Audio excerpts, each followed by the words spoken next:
Morning everyone, Swapna Chatterjee আবার তোমাদের কাছে একটা নতুন রেসিপি নিয়ে চলে এলো।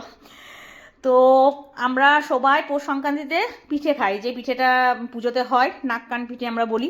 তো যাই হোক, সেটা আবার মাঘ মাস পড়ে গেলে আর খেতে নেই সবাই বলে। কিন্তু এই ভাজা পিঠেটা তোমরা সবাই বাড়িতে করতে পারো যখন ইচ্ছে, এটাতে কোনো কোনো নিয়ম নেই, ঠিক আছে?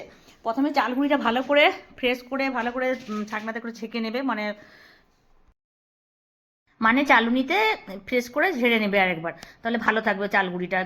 মানে যদি দানা থাকে সেগুলো থাকবে না।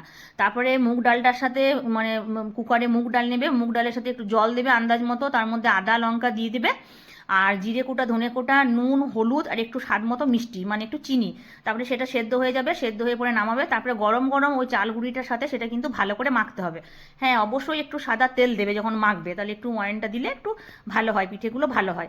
তারপর দেখো এরকমভাবে আমাদের, তারপর ওইটা দেখো প্রথমে গোল গোল লেচি করবো, লেচির ভেতরে নারকেল নাড়ু থাকে, মানে নারকেল নাড়ু বা তুমি নারকেল সন্দেশ, এখন তো তিল তিল দিয়ে অনেকে করতে পারে, তা তিল দিয়ে করি না, তো নারকেল সন্দেশটা দিয়ে ভালো, বা চাচি কিছু থাকলে মানে খোয়াটা যদি থাকে ভালো হয়, বা খোয়া যদি না থাকে তখন আমরা কি করি না, কোলাকান্দ নিয়ে আসি, কোলাকান্দ দিয়ে করি, ভালো লাগে। তারপর ওইভাবে করে দেখো হাতে কেমন করে করলো সেরকমভাবে করে পরে গড়তে হয় পিঠেটা এটা।